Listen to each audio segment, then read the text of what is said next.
Welcome to this week's episode of the Baseball Together podcast. This week we have a new home run derby format, the Bang and Brew crew, and Emoji Tears right now.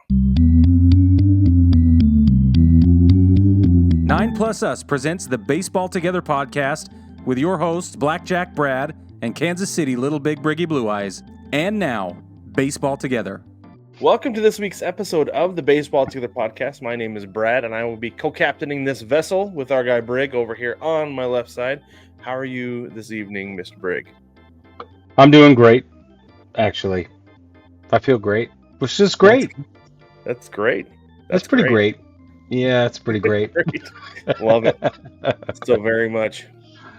Hey, before we get into things too deep here, we want to remind you that we have a merch store again. Once again, it went away, now it's back. But this time it's hosted by Millions. You can hit the link in the description to go straight there. We can go to millions.co and search Baseball Together. We have a couple shirts, a couple of hoodies, and some stickers in there right now, but we're going to be dropping some more stuff. We're kind of working on a new design right now that will be out at some point. We'll let you know when it's there. So again, that's millions.co. There's a link in the description. Always, you can get there and you can shop our couple of merch items that we have. Okay, we have some other housekeeping items we wanted to get into here real quick. First off is a PSA.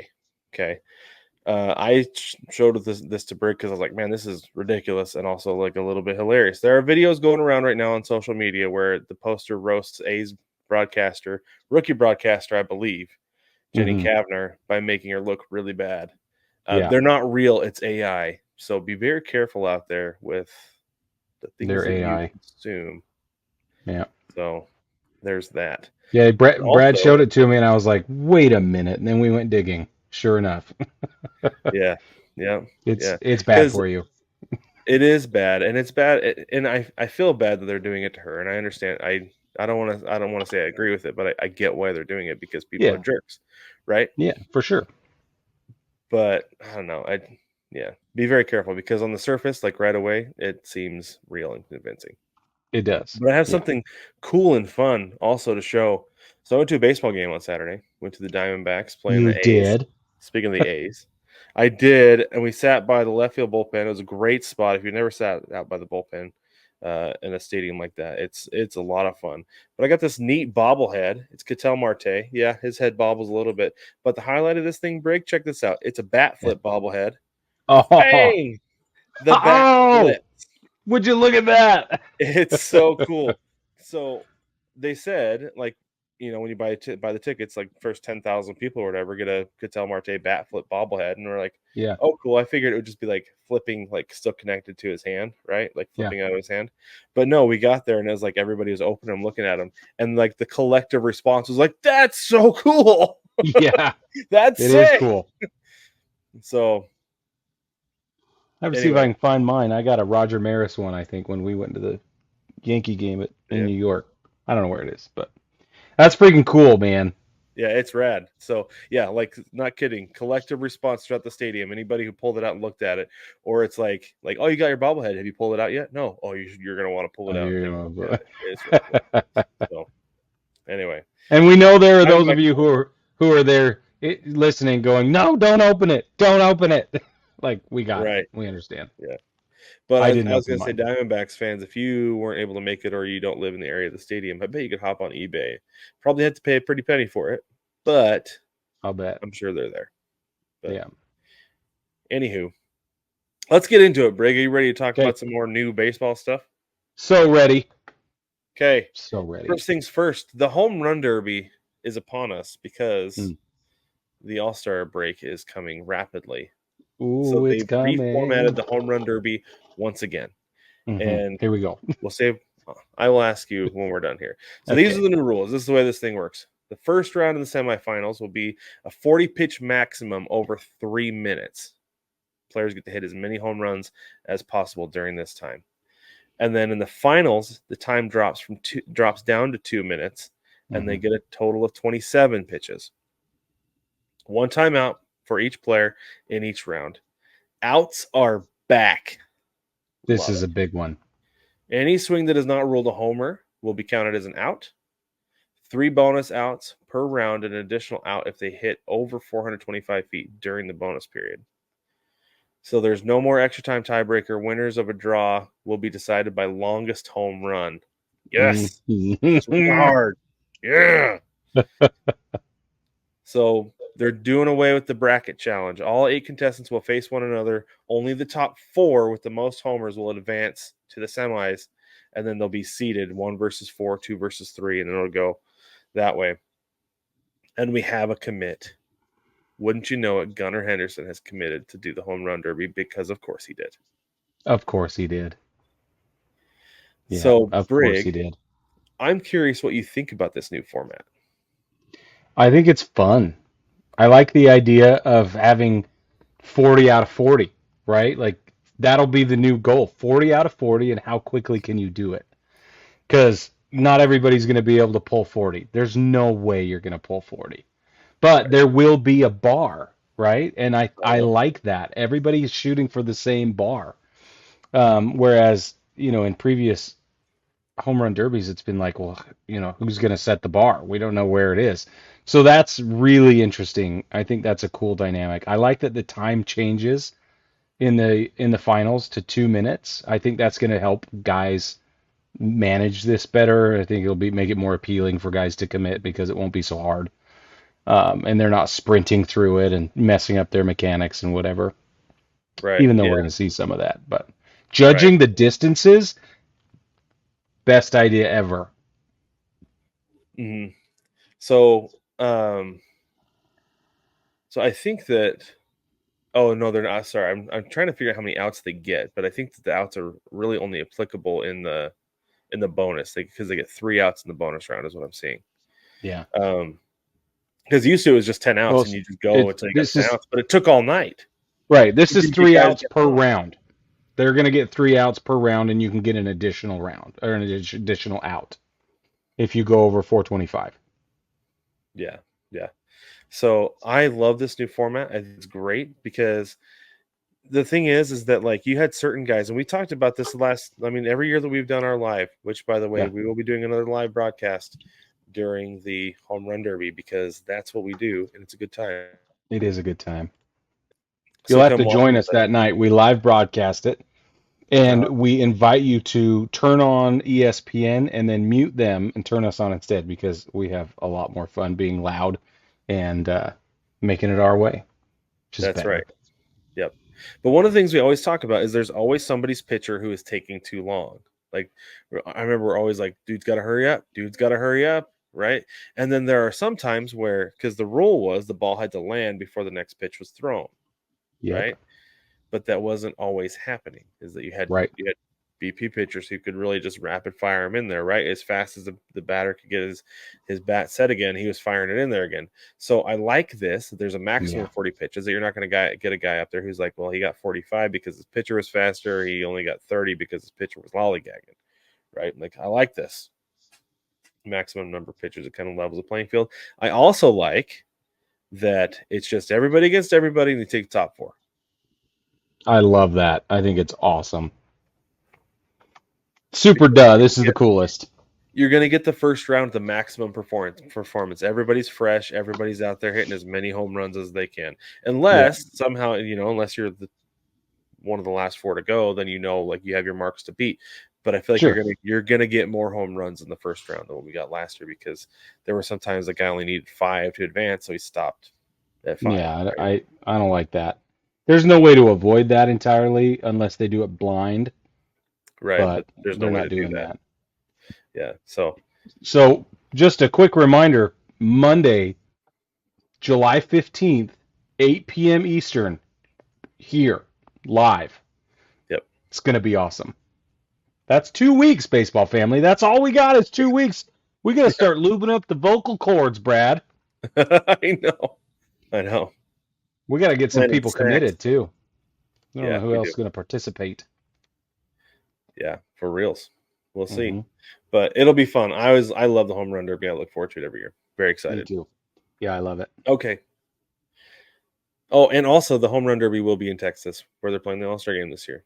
Correct. Speaking of Texas, Wyatt Langford hit for the cycle on Sunday Night Baseball.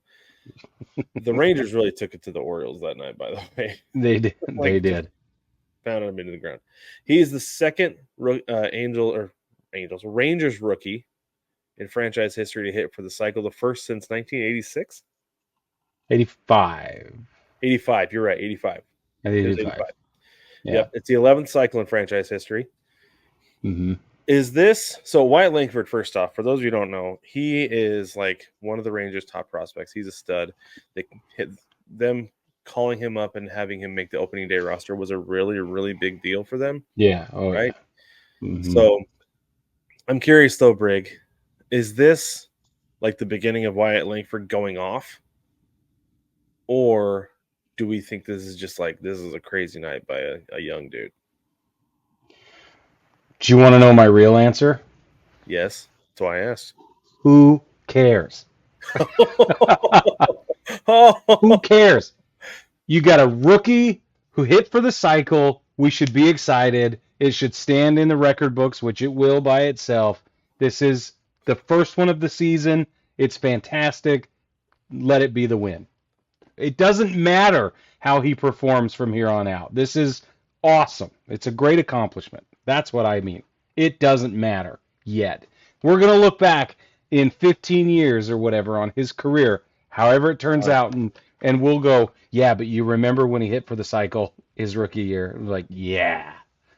That's what I'm saying. Okay. What do you think? With that, so the Rangers are in the AL West. As a Mariners fan, I'm like, okay, all right. Like Wyatt Langford getting going could be a problem. The Rangers won that game 11-2, but like they say, even a blind squirrel finding its nut, right? Like, yeah, possibly, because I'm not sold on the Rangers. Oh, I know right where the Rangers Langford go. really gets going, hitting is contagious. It is. No, I don't know. So we'll get more to that later, but that was I did have like a little bit of that thought, but also I was kind of like, it's the Rangers. The Orioles had a bad day. Yeah. And that's what it comes down to. He had a great night all by himself. The Orioles had a really bad night. That's all. If you really want to take it away from the guy, which some people are going to want to, then you blame it on the Orioles having a slump that day. That's okay. Just a one-day thing. So not only did he hit for the cycle, though, this is the thing, Brig, is that he hit a grand slam. Yeah. That was the homer he hit. He hit a grand slam. And on the night, so he went 4 for 5 with 4 RBIs, 3 runs scored. So he himself accounted for more than half of their runs. Mm-hmm.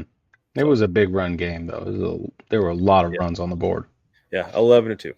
Yeah, there were a lot of runs. Yep. Well, good for him. Good for Wyatt Langford. I honestly, I watched him play this spring and was kind of like, okay. You're right. Yeah. I get it. That's good. Get it. So. I'm just happy for him. Yeah, good for him. Speaking of grand slams, the Brewers have been hitting them in bunches. Holy smokes. They did 5 grand slams the past 8 games. Is this bigger than Slam Diego? Dude, I don't know. I don't have any idea. That was 4 in 4 days, wasn't it? Yeah, I think so. This is definitely bigger. I don't know if it can take the title. I don't know how you would pull that off, honestly. But they hit 5 grand slams in the past 8 games, baseball family. So what in the world is going on with Milwaukee's ball club right now? Because they didn't just do it 5 times in 8 games. They did it twice against the Cubs, twice against the Rangers, and once against Slam Diego as well, Brad. So I want to say a couple things about that first. So first, against the Cubs are reeling right now. They're absolutely reeling. They have fallen to last place in the Central. The Rangers pitching, not great. Especially if you get into that bullpen, not very good this year. Right. So I'm not taking anything away because it still takes perfect circumstances to happen 5 times. Exactly. 5 slams. Exactly. Right, but it wasn't exactly against the Phillies. Okay, but they're still manufacturing runs. They've got base runners. They're being productive. They're making contact. Those are all just synonyms of the same thing. Essentially, what I'm saying is, though, you're still playing big league ball. You can't take it away from them. And the Padres are arguably a top 10 team right now, Brad. Yeah, arguably. Yeah. So are the You're right. Brewers. Well, I would still put the Brewers above the Padres, honestly. Same. And we will get into that. But yeah, I Yes, we totally will. agree. I'm just saying, if you're going to compare apples to apples, that's the one. That's the one. That's the best matchup right there for sure. But I still have the Brewers above the Padres. But you've Same. got to beat the teams you're supposed to beat. Right. Got to beat the teams you're supposed to beat, and you can only play who's in front of you. The biggest cliches in sports that are absolutely true. Brad loves saying that, don't you, Brad? So much. Let's get into the ump show. So there were two particular things this weekend that I saw that really caught my eye. One of them I saw in person. It was fascinating, Brig. Absolutely fascinating. The A's of the Diamondbacks. So first, let me lay out the scenario here. Let me lay out the situation, and then we'll watch the video. So Okay. this is in the bottom of the first inning. There are 2 outs. Lourdes Gurriel Jr. is on first base. Christian Walker is up. Now, here's the video. He actually absolutely smoked this ball down the left field line, Brig. Just like I thought for just a little Beautiful. bit it was going to go, but it was too low. So now the umpire's got his hands up in the air, but they're playing it like it was a fair ball. Everybody Played it like it was a fair ball. Like, look right here. Yep. Clearly a fair ball. Left fielder Yep. played it because he saw it hit the yellow. For those of you who Right. don't know, a ball in the yellow, it doesn't matter if it's the right side or the left side. If it hits that yellow, it's a fair ball because you can hit the left side of the foul pole in left field, and it is still a fair ball. It is still a home run. That is absolutely a fair ball. Left fielder saw it, so he played it like it was fair. And runners were running around because if they're playing the ball, you're going to continue to go. So then what happened, Brig? This was absolutely bonkers what happened. So they called it a foul ball. They made Gurriel go back to second. Yep. Christian Walker was back to first, sorry, and then Christian Walker was going to go back up and hit.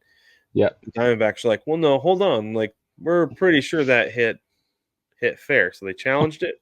Call New York. They reviewed it for way longer than they should have because we could see on the big screen that it was clearly a fair ball. You can see there it is clearly a fair ball. It does not take 4K video and 10 times magnification to see that is clearly a fair ball. Right. So the umpire comes out and he says the ruling on the field has been overturned. Everybody cheers. The runners second and third base. And I started booing. I was like, "You kidding me? You're taking a run off the board?" And the guy in front of me, he's like, "Wait, what?" I was like, "I was like, Gurriel's got to go back to third. They're basically calling it a ground rule double." He turns immediately, boo!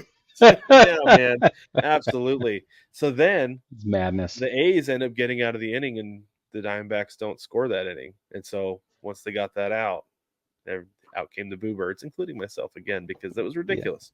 Yeah. A terrible call. Yeah. I'm a boo bird, by the way. I love booing. It's so fun. Give me an excuse, I'll boo. Same. Okay, here's the other one. That's absurd. I saw this weekend. It was absurd. But then the little piece of me, since I'm not like a big D-backs fan, I was there wearing my Mariners gear cheering for Paul Sewald, former Mariner, right? Yeah. Like a piece of me was like, I really hope this game is like tied late. So Paul can come get warmed up below you in the bullpen. Well, I mean, he did, but no, it was just like taking that run off the board. Like I just wanted to have an impact on the game, So you have even more of a reason, just like really lay into that umpire. Yeah, that's awesome. Okay, so Jose Altuve got ejected on Sunday. The Astros are playing the Mets. There's a situation for your runners on second and third, 2 outs in the top of the 7th inning. It's a 4-2 ball game, 1-2 count. And Altuve right here fouls the ball off his foot. So he clearly hurt his foot, walks away, but the Mets play it like it's fair, and he gets called out at first base. You could see, look at that. Even if right off the toe, man, clearly off the toe. And this is the problem that I have, and I've had this issue for a long time. I feel like sometimes umpires cannot take a basic knowledge of physics into account when making a call. You see it in Sometimes. football, you see it in basketball, you see it in baseball, because that ball clearly changed trajectory. Oh yeah, His foot. It was like he kicked it out, right? 100%. And so I don't know. I agree with him on this. Like, I feel like he had every right to be mad, because then the Astros had the umpires come together, because I guess he can't challenge that. And after they came together, there was the result, still out. So Altuve goes 0-60 in a half a second and loses his mind and gets Comes right tossed off my foot, he immediately. says. There's no way. Yeah. Oh, jeez. It was because he was so calm and so collected the entire time that they're doing this. Then all of a sudden, after they roll him out, he just flipped his lid. And Okay, but you're in that situation, you're going to flip your lid too. I probably would too. Like, Yeah. right? Because so here's one. I remember it was the last game of the Kingdom. I want to say it was Royce Clayton fouled the ball off his shoe. And Yeah. whoever was managing for the Rangers at the time, I can't remember who it was. He came out. He's like, "Look at the ball. It's got shoe polish on it. It's got red shoe polish on it because it hit his foot." Yeah. They refused to look at the ball. They refused to look at it, and they called it a fair ball. But this is the other thing with this is that I was watching Foul Territory today, and AJ Brzezinski's like, "I've tried to like pretend like a ball hit me." He's like, Altuve reacted immediately. He's like, "If you try to pretend the ball hit you, there's always a delay." For sure. And he's spot on. That's exactly right. I love that. That's really awesome. Yeah. That you can't fake the reaction of getting hit by a ball. And he was right away. Like, I cannot believe that the umpires didn't consider the trajectory of the ball, and then also his reaction to it. It would have been simple just to be like, okay, start over. No, are you okay? One more Okay, pitch. get back in the box. Yeah. And honestly, I think if Mets fans if they had called it a foul ball off his foot, Mets fans would been like, yeah, it hit his foot. Like, right. Yeah. I don't think anybody would have disagreed. I think even Severino on the mound would have been like, yeah, okay, whatever. Let's do it again. Yeah, because I mean, he was standing around like it was a foul ball, right? Exactly. They're throwing the ball. He's like, okay, all right, whatever. Yeah, that's weird, man. It was weird. So weird. There's always Way weird to go, stuff umpires, especially over the weekend. I don't understand it. It's so crazy. Oh, welcome to the Ump Show. That's baseball, Susan. That is okay. All right, last so now I wore my Pittsburgh Pirates uniform specifically for this tonight. Okay. You wearing your pants too? No, just the jersey. Thanks, Brad. I see what you did there. That's nice. You kidding me? I got great legs, man. I'm not hiding them for nothing. Not in the summertime. It's 100 million degrees outside. Dude, it is. Aroldis Chapman now holds the record for the most career strikeouts by a lefty reliever ever. Yep, and he passed Billy Wagner to do it. This is 1,197th strikeout by a lefty reliever. And I thought this was really cool. 9 times out of 10, a guy is approaching a record or passes a record, and they're always getting asked, did you know it was coming? Do you know it's coming? Are you tracking this? How many do you have left? Whatever, right? Everybody, when you're approaching some milestone like this, they ask. I feel like the standard answer is always, I'm just out here to play to win. I'm doing it with my teammates. All the baseball answers that you hear all the time. Chapman comes out, he goes, yeah, for sure. He's like, I went out knowing exactly I was 2 strikes away from either tying the record or going ahead. Yeah, I was trying to get that today. I love it. I love that answer. So, like, obviously Hank Aaron knew, because I think he called his shot in the dugout before he went out. He's just like, that's what they say, yeah. That he went out and he called his shot. Crash Davis style, but I guess Crash Davis is Hank Aaron style because it was before. You're right about that. Yeah. So there's that. Ricky Henderson absolutely knew, because he stole that bag and immediately ripped it out of the ground. That's right. Ronald Acuna Jr. did the exact same thing. Stole the bag, ripped it out of the ground. They know. Of course they know. I guarantee you they have PR people like, hey, by the way, But make sure you I'm get not that worried about ball. whether they know or not. I'm worried about whether they will own knowing in the face of a microphone. And then the response to that is either Chapman could have easily had said, yeah, I knew. Very excited. But he didn't. He was like, that was the goal, man. That's exactly what I had in mind today. I wasn't coming out of this game without a couple of strikeouts. It's like, it's awesome. It's like that. I It's got would the love. same energy as that Snoop Dogg clip where he says, and at the end, I want to thank me for me. You know, I want to thank me. Like Chapman has the same personality too. So Very, very, yeah. I agree. I just thought it was awesome. Good for him. They got a lot good. They got a lot of good going on there in Pittsburgh right now. It's an exciting time. They do. It is an exciting time. So real quick with that, Brig, would you love it if Aaron Judge came out and they're like, Judge, you're about to break your own record. You gonna, or after he breaks his own record for Yankee home runs or American League home runs or whatever, like, would you love it if he was just like, yeah, swing at the fence all day? Yeah. Every time I was Yeah. up there, swing at the fence. He's like, we're not putting money on it, but we're betting baseball or bubblegum or something. We're betting bubblegum. You have a pool in the back. I got a tub of bubblegum riding on this next bat. I don't want to hear that. You know what I mean? But I want that same energy going into it. I don't know that I love it. want it to that extent. No, but you know what I mean? But yeah, I would love for Judge to just be like, swing over the fence every time I'm up there. Why not? That's the goal, man. I'm 10 feet tall and bulletproof. What are you going to do about it? That's exactly right. Now I love it. I love it so much. Yeah. All right, before we move on, we have today in baseball history. Today in baseball history, July the 2nd, 1950. In honor of Luke Eflin's book, Our Team, in a 5-3 Cleveland win over Detroit in the second game of a doubleheader split, Bob Feller wins his 200th Major League game. How many wins did he end up with? Ooh, I don't know. That's a good question. I'm hot on the trail, Brig. I'm going to find it before we know what happened. 266. Dude, this book is so good. Van Meter, the heater from Van Meter. Yeah, this book is so good. Yeah, I'll have to check it out.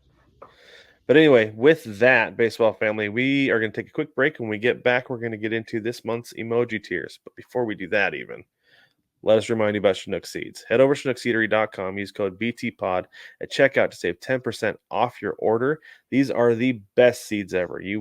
We promise you'll love them. Absolutely. My favorite flavor right now. I've been buzzing through Cinnamon Toast Brig. I have to set myself some boundaries or I would just eat them all right away. I know you're all about Parm and Pep, which is also fantastic. Yeah, but I chewed through some jalapeno ranch today. Oh, me and the kids, we were passing them around. It was awesome. Yep. Yeah, we were passing Cinnamon Toast back and forth at the game on Saturday. So awesome. I get it. But again, that's ChinookSeedery.com. Head over there and use code BTPOD at checkout to save 10%. You will support the show while also supporting your mouth. We will be right back.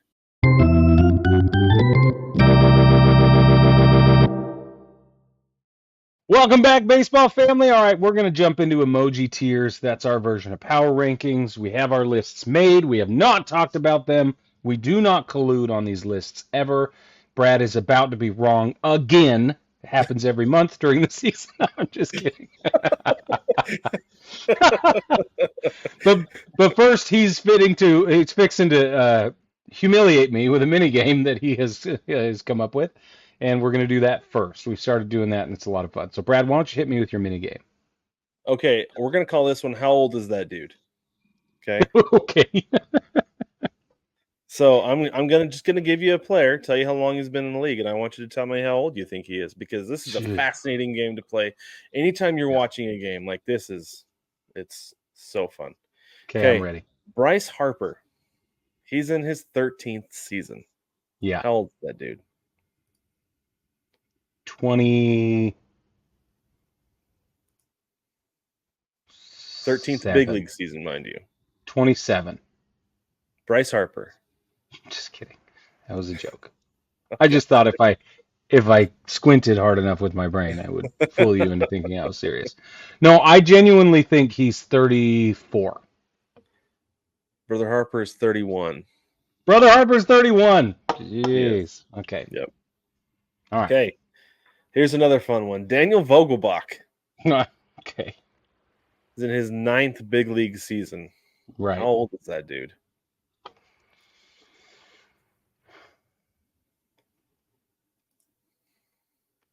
$36. 36. He is also 31. No! Yeah. Why do players feel like they're older than they are?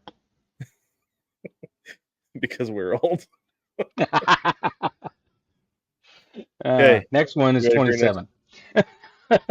Next one is Ronald Acuna Jr. 7 years wow. in the big leagues. Yeah, he's probably closer to 20, 28, 29. He's 26. I should have stayed with 27. You should have stayed with 27. Oh, man. Okay. All right. This is a tough one. I'll be honest with you. Okay. JT Realmuto, Ooh. 11 seasons in the big leagues. Oh, man. Okay, this is interesting because he plays like he's been doing it his whole life, which he has, but that life has been a very long time, which it's probably not been. You know what I mean? When you think about JT Realmuto, at least I think, I'm like, that dude's probably like 38, but that can't possibly be true. He looks like it too, to be honest with you. He does. Well, it's not in like a haggard way. It's like in a wizened way. He has one of those very matured and wisdomous faces, right? It's wizened. So I'm gonna go with 29. He's 33. Ah. Okay. All right, I have one more for you. Okay. I'm ready for one more. Framber Valdez. He's been in the league. This is his 7th big league season. That dude's 12.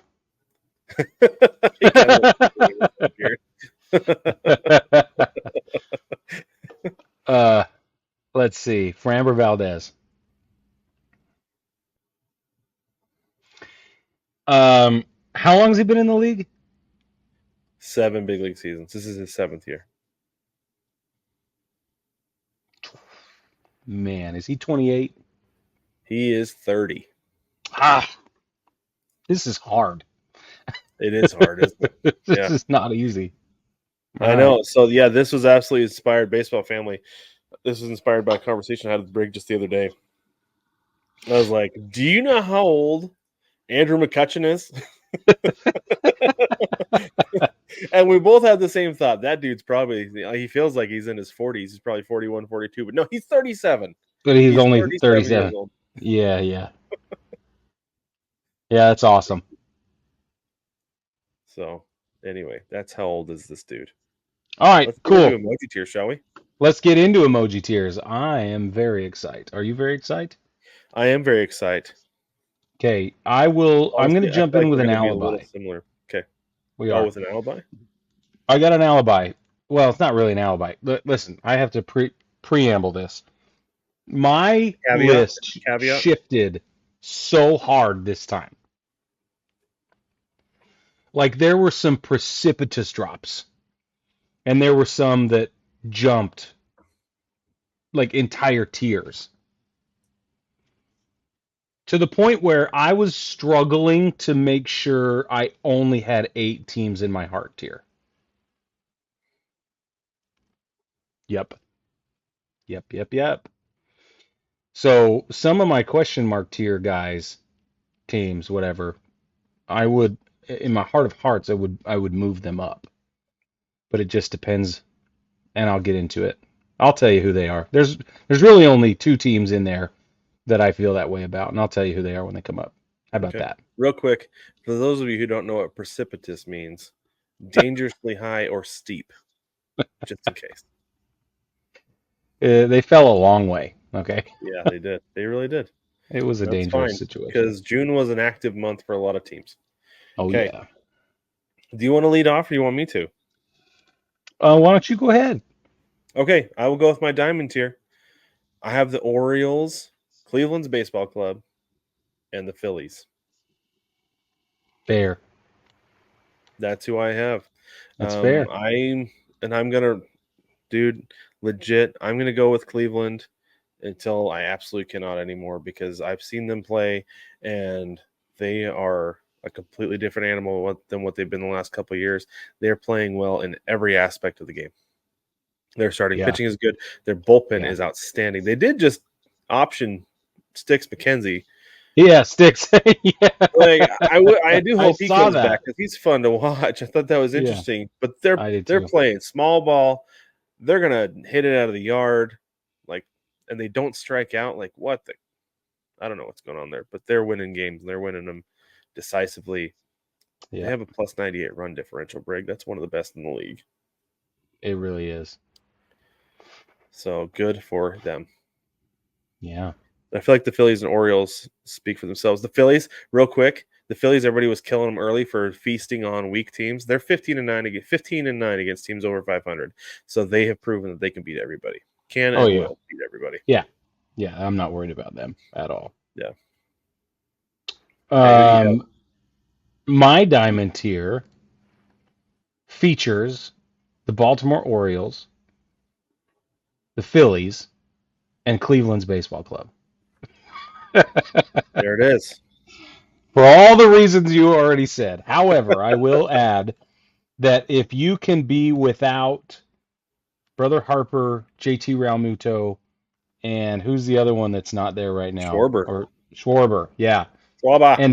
And murdering the opponents and deserving like the number 1, 2, or 3 slot, like things are fine. Obviously, that is good. That is diamond material for me. Yeah. And then Cleveland.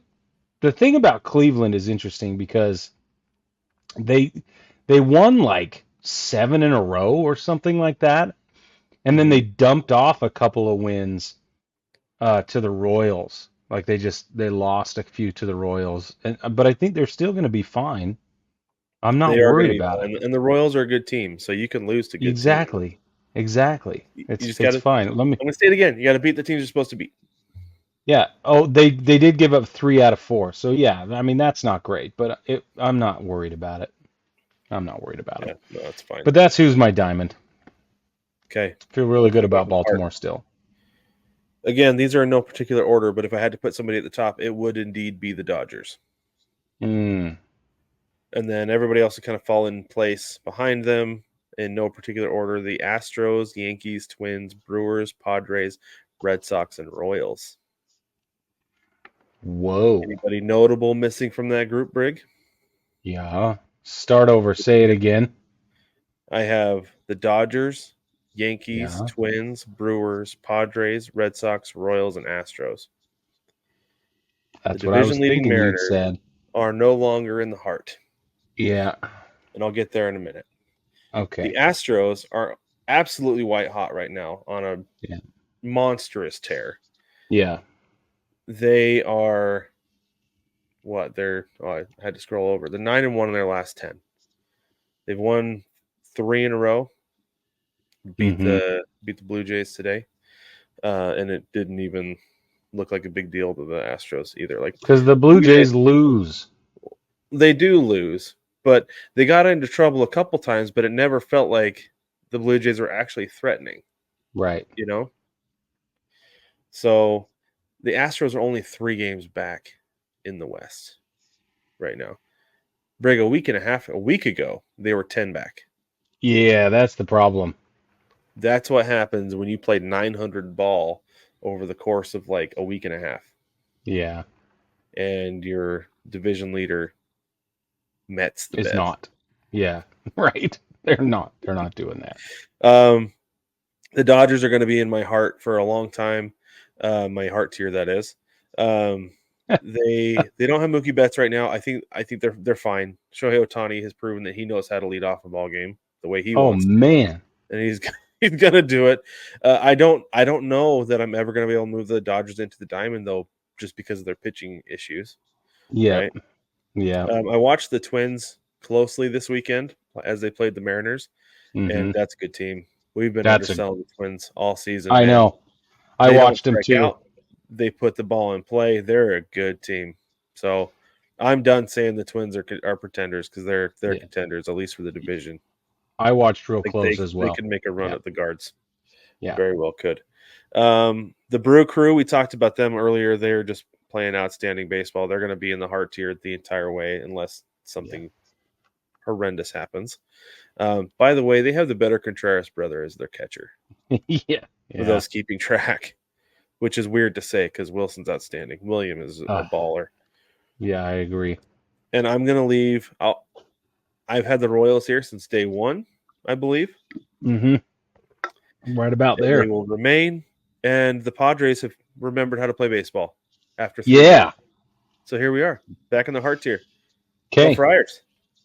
Yeah, exactly. It is exciting. Legit, Brig. I think it was our first our first September doing this show. I said, look out for the Padres because they were way back, but they made a run. And then the next year they were good, and they were goodish, and then not good. And now they're back being good again, like they should be because they have a ton of talent on that team. Well, that averages out to goodish, so you're not going to lose there. Hey, you make the wild card as goodish. You do, especially in the this National year. League this year. Yep. Right, exactly. Yep. All right. My heart tier also would feature the Dodgers at the top of the list, should I rank them. But from there, in no particular order, I've got the Royals, the Braves, the Brew Crew, the Twins, the Yankees, the Friars, and the Mariners. And I'm keeping the Mariners there. I'm keeping the Mariners there for 2 reasons, okay? 1, because they're still first in their division. Okay. 2, because the Astros still have starting rotation problems. And 3, because I did not want to bring the Red Sox up. But I squirmed because truthfully, I told you there are some teams that truly belong in the heart tier. And I think that is Tampa Bay and Boston. Or not Tampa Bay, excuse me. Houston and Boston belong in the heart tier at this point, but I didn't have enough room for them. Baseball family, just so you know, after the All-Star break, we start breaking rules and we put teams wherever we want them to go. So that our power ranking structure shifts very soon. But anyway, yeah, I think everything you said about the Dodgers is great. Why Shohei Ohtani would ever move out of the leadoff spot, I don't know. It's incredible. The only guy who can supplant him is literally Mookie Betts. I think so. Yeah, I think so.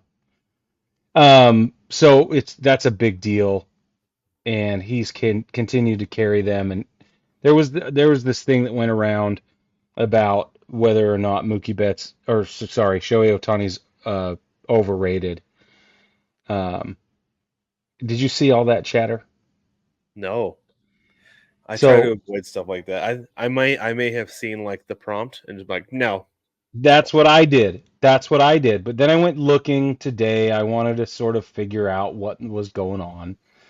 And what I'm going to paraphrase because I had the link up, but I must have closed it. So I'm going to paraphrase it. Ultimately, what happened is the argument was somebody said he just keeps getting better. And so we can overrate him all we want.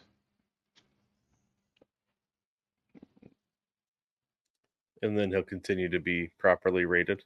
Or was it he's underrated?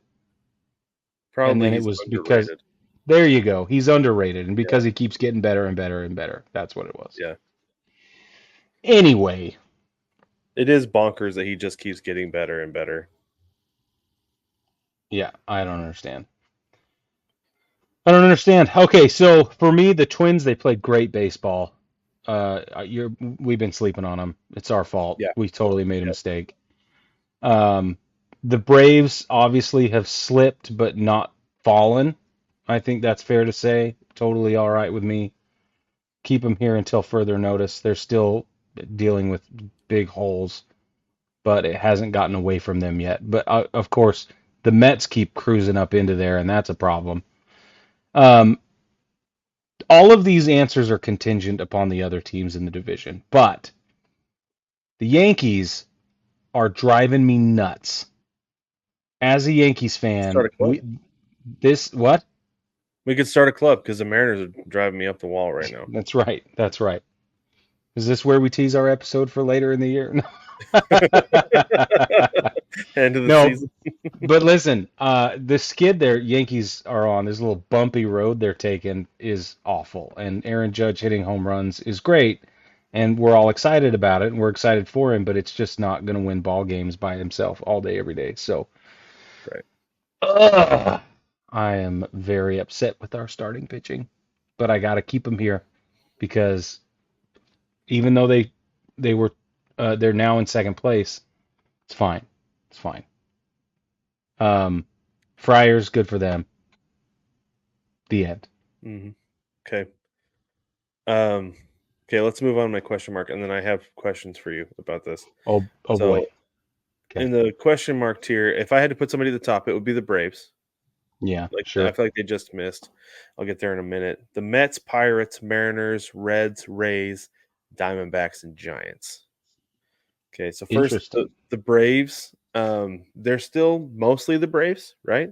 But they have Hmm. such terrible stretches that I'm not entirely sure that like which Braves team we're seeing this year. Like, are we seeing the team that's falling off the dominant division leader, which obviously they're 8 games back in the division, so they're not that right now, but Right. they have a Yeah. ton of injuries. So it's like you've got an excuse, you've got a built in excuse with a ton of injuries because that sucks. And that Sucks. definitely affects your win loss record. I feel like it's a valid excuse, even though I know everybody gets injuries, but nobody gets injuries to your ace, your MVP, right? Like, Yeah. and then your number two starter, and Yeah. then right. So like that's just catastrophic. Right. And I expect the Braves to fall off, but they haven't yet. But then there are days where, or like week long stretches where it feels like, yep, here it is. Right. So I have no idea who the Braves are really. But they're going to play the Phillies 10 more times this season. So I think there's time to figure it out. That's 10 chances to lose to one of the top two Well, teams in baseball. I know, but it's also 10 chances to pull your head out and try and close the gap. It is. Yeah. And I think that'll be really telling as to who this team is. I agree. Okay. Okay. Let's talk about the Mariners for a minute. The Mariners starting pitching has still been absolutely unreal. Just Hmm. knock down, lights out, right? Yeah. Fantastic. But you cannot ride that all the way through because those guys only get to pitch 5 to 7 innings per game. Then you bring in a bullpen that is depleted, you know, like Yep. lost Brash. That's a huge loss. Andres Munoz has not been a lock this season. Ryan Stanek has been good, but he's kind of erratic a little bit. Yeah. But then you've got other guys who it's like, I don't know if they're going to lock it down today. They might not. I don't know. They could blow this 1-run lead, right? Yeah. But the real problem this team has is it's offensively anemic. Right. And the problem is that Julio Rodriguez, and don't like, I'm not roasting anybody here. I love Julio, right? For sure. Like, love him. If you're new to the show, I'm a big Julio guy. I love Julio. But man, it has been a struggle this year. It's been hard to watch. And they've been saying it for 2.5 years now. This team goes as Julio goes. Yeah, it's And when true. he's struggling like this, everybody else is like, we got to step in and make up for it because he's been hitting singles and now he's not hitting anything. Right. And so everybody else kind of presses and then nobody does anything. And then wouldn't you know it, the rotten luck on Sunday happened. So they had technically 3 catchers on the roster for most of the season so far. Right. Obviously, Cal Raleigh. Hmm. Sebi Zavala was the official backup, and then Mitch Garver, who's been the DH, like that's what he's brought in to do with DH, is also a catcher. Well, Right. Garver was having a hard time hitting, so like, well, maybe if we get him out in the field, let him play a couple times a week, it'll get the bat going. So they put him behind the plate. The bat's gotten going. Great. Sweet. Turns out Mitch Garver is a better defensive catcher than Sebi Zavala is as well, who's supposed to be defensive first catcher.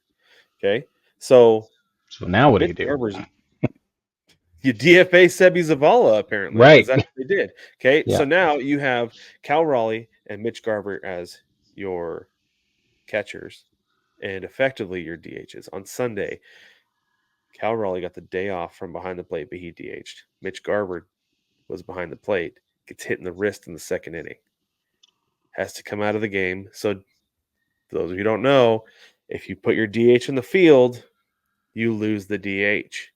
So Yep. now Luis Castillo has to hit Oh, in Mitch Garver's spot in the next inning. So this is all that to set up this Brig. They gave Luis Castillo a helmet, batting gloves, and a bat, and sent him up to the plate. Clearly told him, "Don't swing the bat. just stand there. Just stand there." on a team that is struggling to get hits, to get on base, to move things, to produce runs. Like, don't get me wrong, like they out-hit the Royals or the Twins this weekend. They out-hit the Twins this weekend. They had more hits, but the Twins got way more runs than they did because they were hitting the long ball. They were producing runs. Castillo had runners on first and second. I don't think there was even anybody out. The dude came up through the National League, have him drop a bunt, for crying out loud. Exactly. Guarantee he knows how to drop a bunt. And they showed a graphic. He has a 111 batting average over like 279 played at bats in his career. Let the dude drop. That's better than zero. He is a big leaguer. It is better than sending him out there and getting a spring training at bat where he doesn't swing the bat or take it off his shoulder. Dude, I was furious. Have him drop a bunt, move the runners over for the next guy. I'm fine with that. And heck, Brig, if he tries to bunt on 2 strikes because he fouls off the first 2 or can't make contact, I don't care. Who cares? I do not care. You get lucky. To try to produce some offense and get some momentum. Instead, you waste one of your 27 outs on a team that needs every single one of them. You're right. That has been the frustration, is that they're willing to waste at bats when they cannot afford to. Yeah. Now, last week, they were winning some more games, and they played a little bit more small ball. They laid down some bunts, moved guys over. They even had a squeeze play, had a safety squeeze at one point. Whoa. And I'm like, dude, things are working. Like, this is great. Continue to do this. And then they stop. And then they send their pitcher up there and have him put the bat on his shoulder. It was funny that as he walked back to the dugout, he did drop an obligatory F-bomb just because he struck out. And then he laughed because it was hilarious. But man, that's why the Mariners are in my question mark tier, because I don't know who they're going to beat. And I said before, they need to make an addition by subtraction. There is one guy on this team they brought in to help jumpstart the offense, and he has compounded the strikeout problem, and it is Jorge Polanco. They were winning when he was out. They have not been winning since he came back. Ryan Bliss was great. Better defensively, more productive offensively. Sometimes you got to cut bait. Got to eat the contract. It's like $10 million this year. I know that's a lot of money, but how much are you willing to pay to make the playoffs and make a run? When you have this pitching, it's infuriating. Absolutely infuriating right now. Pardon me while I adjust my heart tier really quick. The Pirates are pretty good, though, Brig. You make some good points, though, about the Mariners. And the Pirates are better than they should be. They're 5-5 in their last 10, but it feels like they've been playing better than that. They're playing pretty good ball. The Reds have moved up, so I'm going to have them there just because I want them to be better, but they're not for some reason. No. I don't know why. Right. But and then the Diamondbacks, they're basically a 500 team. I think they're going to be pretty much a 500 team the rest of the way. And same thing with the Giants. Yep. Oh, and the Mets are moving up. The Mets, I could not in good conscience move them from the thumbs down to the heart with that many teams in the heart. Nope. Despite how well they're playing. Give me one more month of good play, and we'll talk. We'll talk. That's exactly. Thanks for answering that. So I moved the Mets into the question mark tier for that exact reason. Yeah. So that's where they fall for me. The rest of my question mark tier consists of the Red Sox, the Rays, the Astros, Blue Jays, Mets, Giants, Pirates, Cards. The Blue Jays are riding the first part of the season. It's the only reason they're here. Oh, big time. Yeah. It's the only reason they're here. And I don't feel great about any of the teams in my thumbs down to have dethroned the Blue Jays from middle of the question mark, bottom of the question mark. So it just is what it is. So don't come at me because I've got the freaking Blue Jays in there as high as I do. I just didn't have anywhere else to put them. Well, let's talk about the Red Sox for a little bit. I was having a conversation with Mike Barnes the other day, and he was like, tell me what you honestly think of the Red Sox. And I didn't. Obviously, I lied straight through my teeth because I don't want to talk about the Red Sox in positive ways. But I will hear. Brad, Mike made some good points, and together we determined that they're not division contenders, but they are playoff bound. Didn't we talk about? Didn't that what we said when we played pretenders or contenders last week? Yeah, they're wild card contenders for sure. They are, and I think more so now that I've seen him play consistently than I think even when we had that conversation last. I did a little digging. Tanner Houck has only allowed 2 homers all year before he gave up, however many on Sunday. It was 3 or something like that on Sunday. Before that, it was 103 and a third innings without a home run, or 2 home runs over 103 innings prior to Sunday, Dare I say, Saturday Brig, morning. that Tanner Houck is a legit pickle? He's the real deal. Yeah, Yeah, he is. yeah, he is. He is. Well, and he's not the only one. I think that they have a really well-built team, and I think they're They playoff do. bound. I don't know if they're going to be buyers at the deadline, but if they are, and if they can buy the right pieces, it's going to make things really interesting. So I got to give some kudos to the Red Sox. Call my dad, tell him to listen to this because he's not going to believe I'm saying any of this. He just won't believe it. Good thing it's recorded.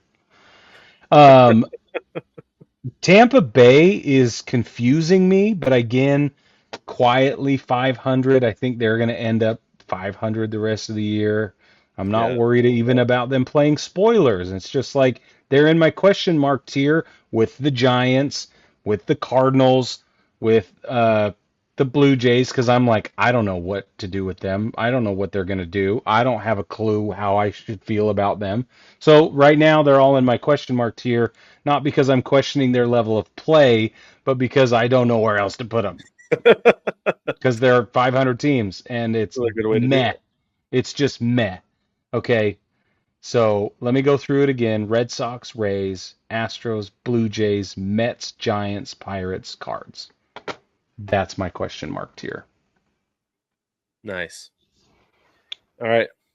Let's move on to the thumbs down tier. I have the Cubs, Nationals, Tigers, Blue Jays, Rangers, Angels, A's, and Cardinals. I know the Cardinals have bumped up, right? They Yeah, are up 3 games over 500. They are 7-3 in their last 10, but I don't feel like this is who they are. I don't necessarily feel this is the case.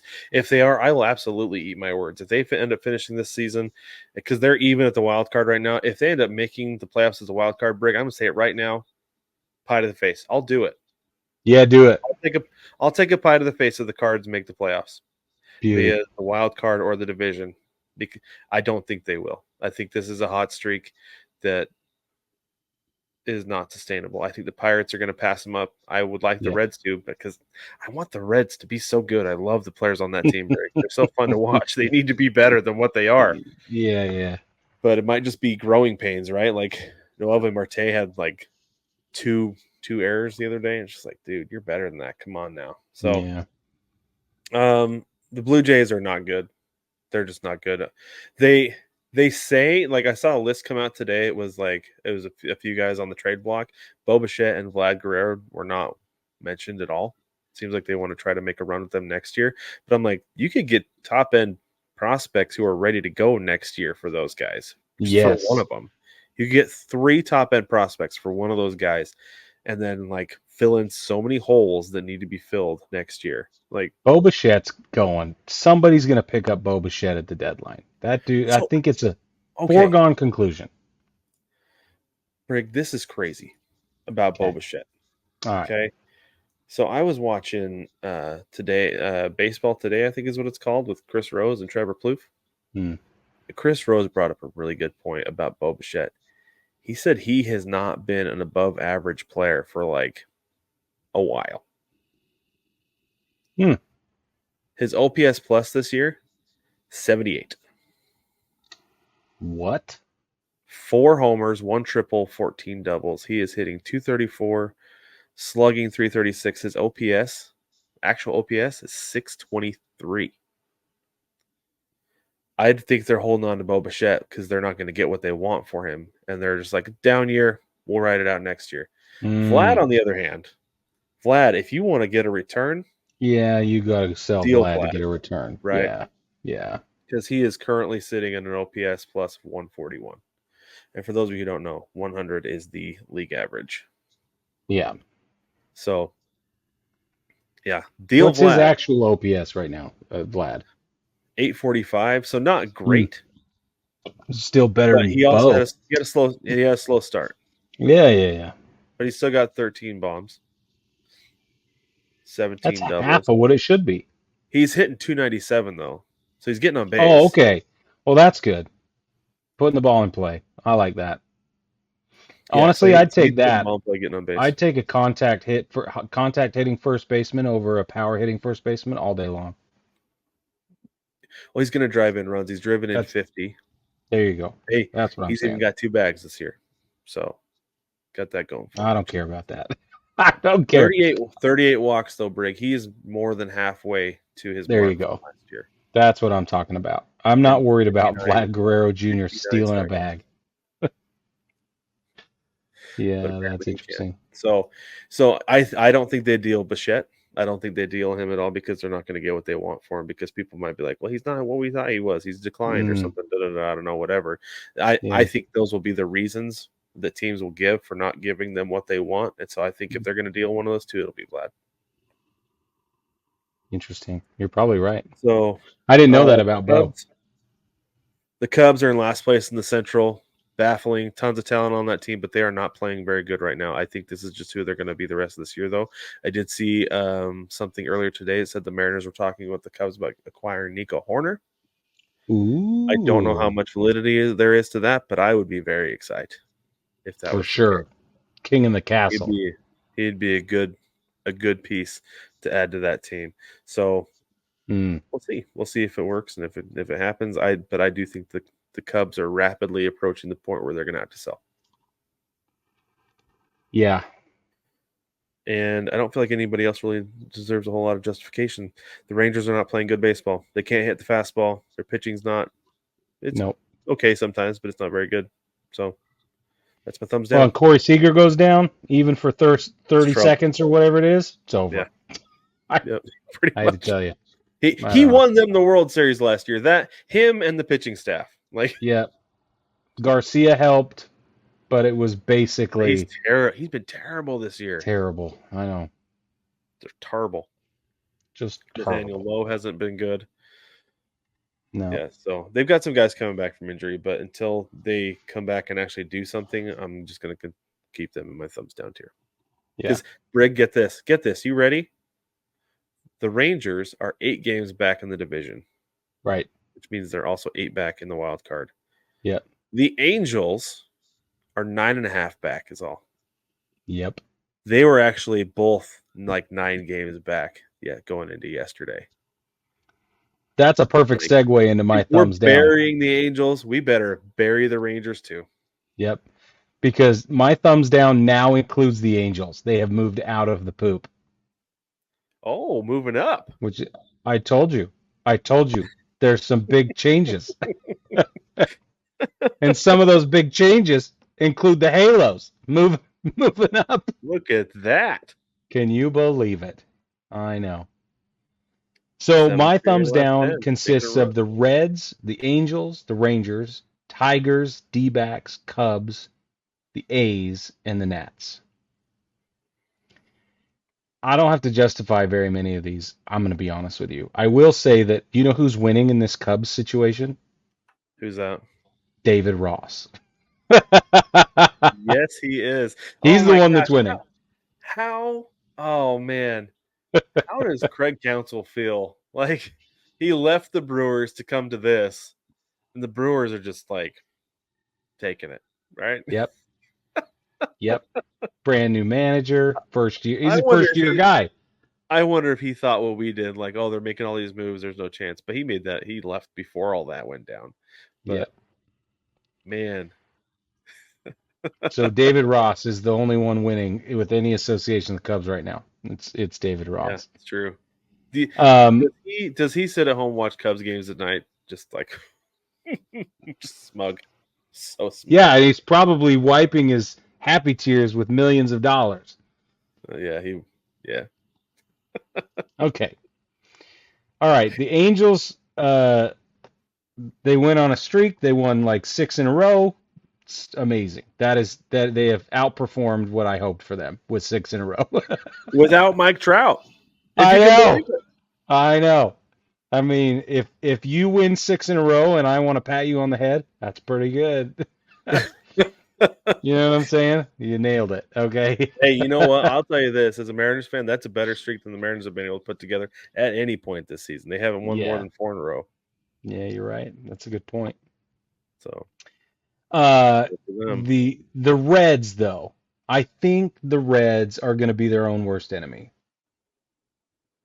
I don't think they're going to lose to teams.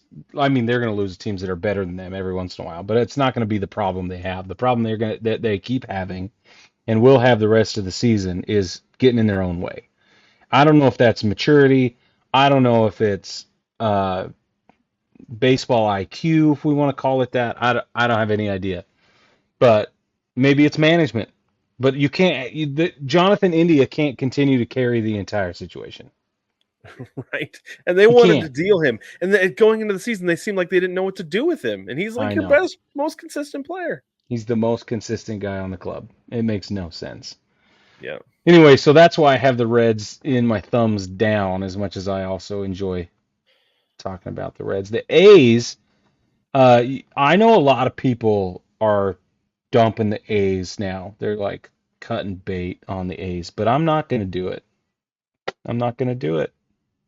Just because I They're said still Nino better than Niner. some of the worst teams in the league. Like when They you watch are. them play. They are. Yeah. And until they deal Mason Miller and Brent Rooker or whatever, like I'm not. I don't think they're going to. I don't think they I will. know, but that's what They I'm saying. still Like, they still have tickets to sell next year, and those guys are still under control. yeah. And they're putting up a performance that's worth butts and seats. So Absolutely. it's I going to be know. fine. And that was another one of the reasons that I wanted the game to be close late. Yeah. I wanted to watch Mason Miller pitch. For sure, dude. So yeah, Brent Rooker's not even a free agent until 2028. Oh, wow. Hold on to him tight in Sacramento. Yeah. Okay, go with your poop. Give us the Okay. poop, Brad. I'll give you the poop. The poop is the White Sox, Marlins, and Rockies. Yes, it is. That's exactly what I have. That is the poop tier, full and complete. Until next month, we'll see how the Athletics do. They might be joining them once we start breaking the rules. But for now, it is those teams only, and it is self-explanatory. Absolutely. All right, so let me say this about the Miami Marlins. Okay. You've got your top 3 leaders on the club in WAR are pitchers. Yeah. Which is so the Marlins are baffling. Like, is anybody on that team even trying? Is what I want to know, because I Jazz don't Chisholm, know. right? Like he did steal. He's trying to Well, entertain. He stole the Fanatics ATV the other day. Did you see that? His 4-wheeler. yeah, he's doing great podcast episodes is what Jazz is doing. Then Tim Anderson, I'm not sure how much he cares about baseball anymore. Right. None. Like I was hoping he was going to go to Miami and have a renaissance and we were going to see the old Tim Anderson again, but it's just not the case. Josh Bell clearly doesn't want to be there. Like, it's just absurd. Josh It's Bell. crazy. What a sad story, Josh Bell. Jeez. Yeah. And Sixto Sanchez, does he even want to play baseball still? He's still, He just wanna he's eat there. cheeseburgers. But I don't know. so I don't know. I will say this though, like I understand, like these guys have their pride, right? They want to go out there and do the best they Yes. can because Of course. you do better, and the better you do, the sooner you're out of that situation. But it's got to be really hard to be motivated when your general manager's 5 weeks into the season is like, well, we're not making the playoffs, so we're just going to deal a rise. Who's killing it? Yes. He's Like, automatic. the heartbeat of your San clubhouse Diego. is gone. Oh, Like yeah. I don't know. It's tough. It's so weird, and I'm curious what's going to happen to Jazz Chisholm over the next couple of years. If they're gonna deal him, he'll go somewhere else and he'll be an absolute star because personality-wise, he is a star.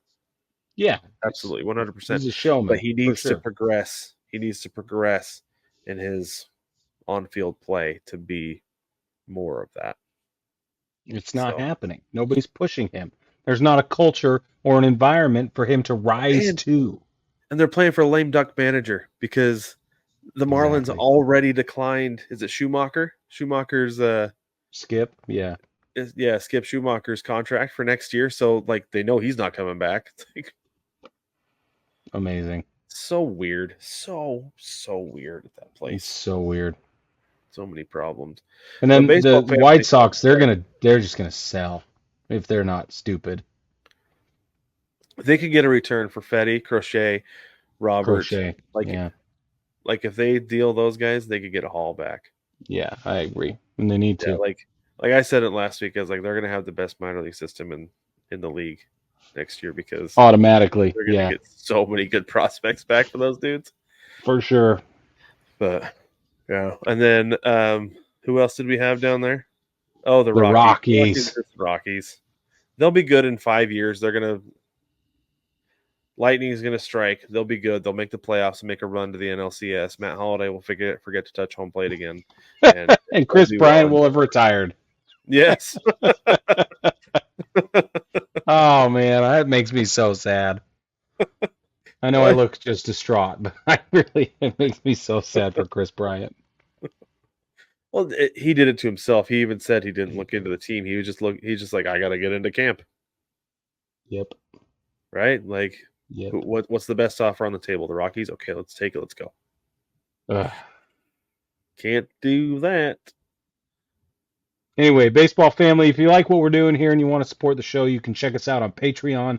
We have 5 tiers of support, and everybody who pays to support the show through Patreon gets a copy of the Bullpen Cut, which is the unedited, uncut version of every show that comes out, specifically the big show tonight. My beautiful fiance came on, and Brad hooked her up in the mini game.